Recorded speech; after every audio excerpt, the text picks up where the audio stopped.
আসসালামু আলাইকুম। আমি সালমা বলছি গাজীপুর থেকে। লাইফ উইথ সালমা চ্যানেলে আরও একবার স্বাগত জানাই। যে যেখান থেকে আমার ভিডিও দেখছেন আশা রাখি আল্লাহর রহমতে ভালো আছেন, সুস্থ আছেন।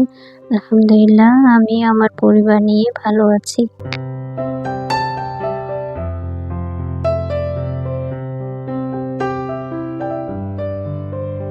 অনেকদিন পর চলে আসলাম। আসলে মাঝখানে আমার ইন্টারনেটের একটু প্রবলেম ছিল, ওয়াইফাই লাইনটা একটু খারাপ হয়ে গিয়েছিল। তো সেটা মেরামত করে আসতে আসতে অনেকটা দেরি হয়ে গিয়েছে। জানি না এই লেটে আসার কারণে কে কে আমাকে মনে রেখেছে বা আদৌ মনে রেখেছে কিনা। তবে আমি কিন্তু আমার আপুদেরকে অনেক বেশি মিস করেছি। কেউ মনে রাখুক বা না রাখুক, একটা আপুর নাম আজকে না বললেই নয়, তাহলে তার প্রতি বেশ অন্যায় করা হবে।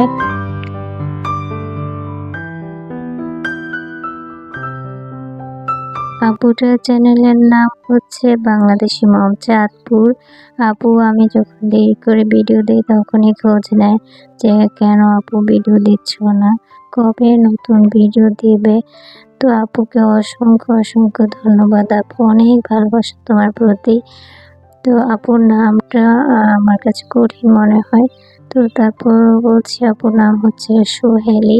আমি পুরো নামটা বললাম না আর কি। তো আপু জানি না আমি তোমার নামটা সঠিক বলতে পেরেছি কি না। আপু কিন্তু অনেক বেশি সাপোর্টিং আপু, সবার ভিডিও ফুল ওয়াচ করে।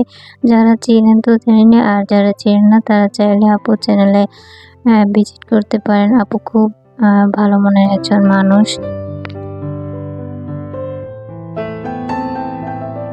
এদিকে হচ্ছে আমি বেডটা পরিষ্কার করে নিয়েছি, পুরোটা দেখাইনি। পুরোটা দেখাতে গেলে ভিডিও তো অনেক বেশি বড় হয়ে যাবে, প্রায় 30 মিনিটের। যাই হোক, এরপর হচ্ছে আমি এই চাদরটা তো ইউজ করবো না, জন্য চাদরটা এভাবে গুজে নিয়ে এর উপরে এই চাদরটা বিছিয়ে দিয়েছি। আর হচ্ছে আমি এতদিন যে ভিডিও দিইনি, চাইলে আমি ইন্টারনেট প্যাকেজ ভরে ভিডিও দিতে পারতাম, ভিডিও দেখতে পারতাম, কিন্তু আসলে ইন্টারনেট প্যাকেজ যদি ভরি বাচ্চারা সেটা নষ্ট করে ফেলে। সেজন্য আর কি ভরি নাই, যে থাকে এমনিতেই পড়ে থাক। তো যখন ঠিক হবে লাইন তখনই ভিডিও দেবো, আর তখনই সবার ভিডিও দেখবো। আর যেহেতু আমি পোস্ট করে দিয়েছিলাম, অনেকেই সেটা দেখেছেন। আমার আরো অনেক মিষ্টি মিষ্টি আপু আছে যারা ভিডিও ফুল ওয়াচ করেন, আমার পাশে থাকেন সবসময়। আর আমি জানি আমি ভিডিও লেট করে দিলে আরো একজন আপু আমার খবর নিবেন। তিনি হচ্ছেন আর কেউ না, আমার মমো আপু। এছাড়া আমার আরো একজন প্রিয় আপু রয়েছে, তিনিও আমার খোঁজ নিয়েছেন। আপু চ্যানেলের নাম হচ্ছে সুমির সংসার। তো সুমি আপু আমার খোঁজ নিয়েছেন। আপুদের এই খোঁজ নেওয়াটা আমার কাছে ভীষণভাবে আনন্দ দিয়েছে। এখানে হচ্ছে আমি মুরগির মাংস বসিয়ে দিয়েছিলাম। তো ওই দিন হচ্ছে আমি বিছানা গোছানোর পরে বাইরে গিয়েছিলাম টেইলার্সে আর কি।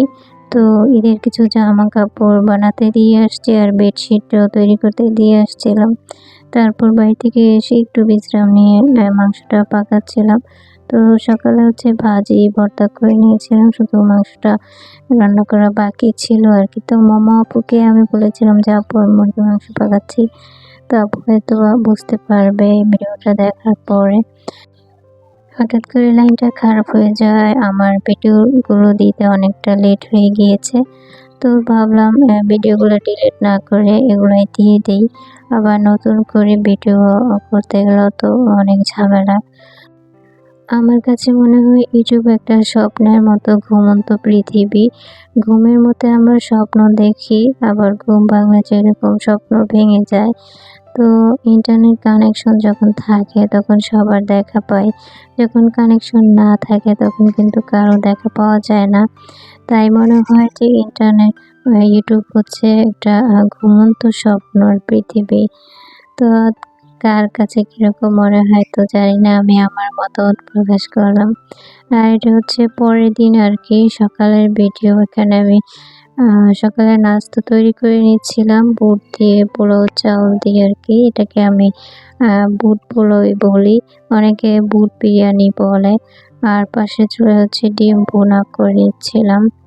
তো আমার ছেলেটা হচ্ছে আগেই চলে গিয়েছিল হালকা পাতলা খেয়ে আর কি। এরপর হচ্ছে আমি আমার মেয়েটাকে খাবার দিয়ে দিয়েছিলাম। ইউটিউবে ভিডিও দেওয়াটা আমার শুধুমাত্র ভালো লাগা আর ভালোবাসা থেকেই। আসলে এখানে কিছু পাবো বা পাওয়ার আশায় কিন্তু আসিনি। তো শুধুমাত্র ভালো লাগা থেকেই দেই। একদিন হয়তো আমি চলে যাব। চলে যাওয়ার আগে কিছু ভিডিও দিয়ে যাবো আরকি। যাই হোক, আর এরপর হচ্ছে যে আমার মেয়েটাকে একটু খাবার ডেকোরেশন করে দিচ্ছিলাম। এভাবে খাবার দিলে বাচ্চারা অনেক সময় খুশি হয়ে যায়, পছন্দ করে।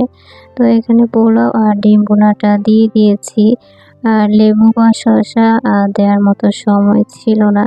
কারণ যেহেতু স্কুলে যাবে, স্কুল লেট হয়ে যাবে।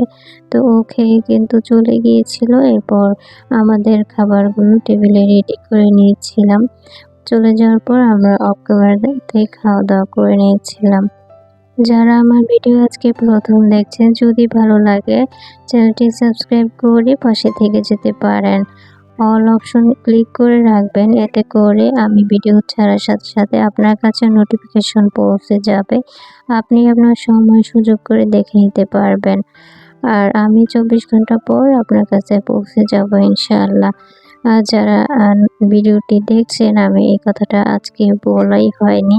তো ভিডিওতে প্লিজ একটি লাইক দিয়ে পুরো ভিডিওটা কন্টিনিউ করবেন। অলরেডি এই কাজগুলো যারা করে দিয়েছেন তাদেরকে জানাই অসংখ্য ধন্যবাদ।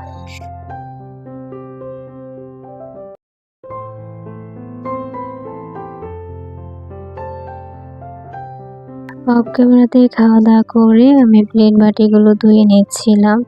তো এরপর চাও খেয়েছিলাম, একসঙ্গে সবগুলো ধুয়ে নিচ্ছি। তো যেটা বলেছি যে একদিন হয়তোবা আমি ইউটিউব থেকে চলে যাব। আসলে এখান থেকে হয়তোবা আমরা কিছুই পাবো না। আমাদের মতো সাধারণ সাদামাটা ভিডিও আ আসলে তেমন একটা ভাইরাল হয় না।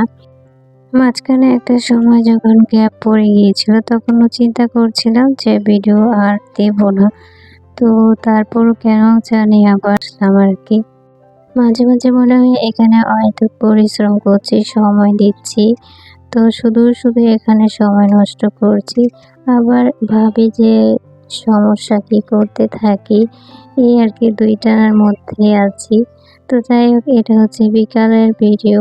তো একটু পায়েস করার জন্য আমি দুধ ভিজিয়ে রেখেছিলাম। তো এখন দুধটা ঢেলে নিয়েছি আর এখানে চাউলও দিয়ে দেওয়া হয়েছিল। তো এখন হচ্ছে আমি চুলায় এটা বসিয়ে দেব পায়েস রান্না করার জন্য। আর আঁচটা কমিয়ে দেব যাতে নিজে হয়ে যায়। আমার এত বেশি পরিশ্রম করতে না হয় আরকি।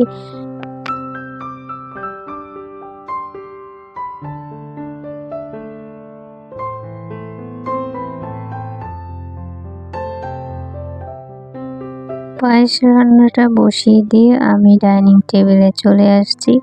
এখানে হচ্ছে একটা ফল রয়েছে, এটা আমি বের করে নিচ্ছি। তো এই ফলটা আমার অনেক বেশি পছন্দের। এটা যদিও খুব বেশি সুস্বাদু নয়, তারপর আমার কাছে অনেক বেশি ভালো লাগে।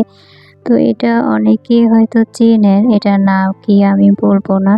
আপনাদের কাছে ধাঁধা রেখে গেলাম, এটা কি ঘোড়ার ডিম নাকি কোনো ফল? তো আপনারা সেই প্রশ্নের উত্তরটা দেবেন।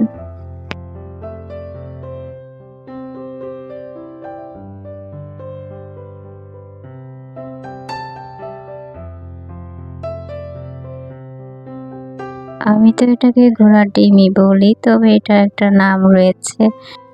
আসলে ফলটা খেতে খুব বেশি সুস্বাদু না হলেও এর রয়েছে অনেক পুষ্টিগুণ। সিজনাল ফল হিসেবে খাওয়া দরকার। তো ফলটা কিন্তু আমার অনেক বেশি পছন্দের। আর এদিকে হচ্ছে আমার পায়েসটা তো বসিয়ে দিয়েছিলাম। অলরেডি প্রায় হয়ে গিয়েছে। এরপর হচ্ছে আমি চিনি দিয়ে দেব।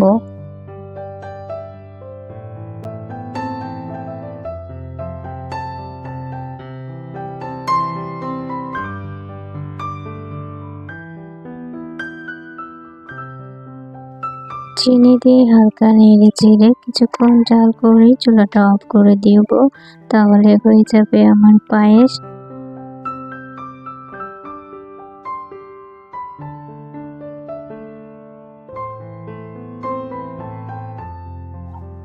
আর এটা ছিল আসরের নামাজের পরের ভিডিও আর কি। তো ওই দিন হচ্ছে এত বেশি অন্ধকার হয়ে গিয়েছিল চারদিকে। তো অনেক বিদ্যুৎও চমকাচ্ছিল, কিন্তু আমার ভিডিও দেখে মনে হচ্ছে না যে আর অন্ধকার হয়ে গিয়েছে। ভিডিওটা এসেছে একদমই পরিষ্কার আকাশ, কিছু বুঝতে পারলাম না। তো ভিডিওতে কিন্তু দেখাই যায় যে বিদ্যুৎ চমকাচ্ছে। আমি তো অবাক হয়ে গিয়েছি ভিডিও দেখে। আসলে গ্লাসের ভিতর থেকে ভিডিওটা করা হয়েছিল, সেজন্য হয়তোবা এরকম হয়েছে। আসলে আকাশটা ছিল একদমই কালো আর অনেক বাতাস বইছিল।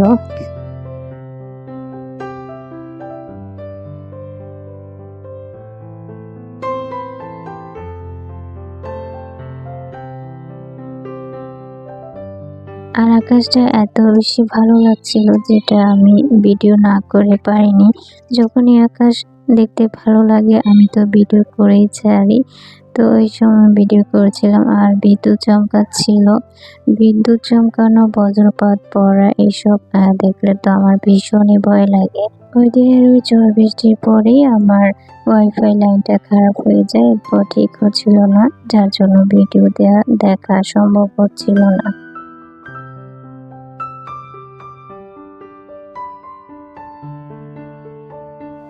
এটা ছিল সন্ধ্যার পরে আর কি। পায়েস পাকানো তো শেষ হয়ে গিয়েছিল, তারপর পরিবেশন করে দিয়েছিলাম। আর আমার ভিডিওটি আজকে এই পর্যন্তই। আল্লাহ সবাইকে ভালো রাখুক, সুস্থ রাখুক। ইনশাআল্লাহ দেখা হবে পরবর্তীতে। আল্লাহ হাফেজ, আসসালামু আলাইকুম।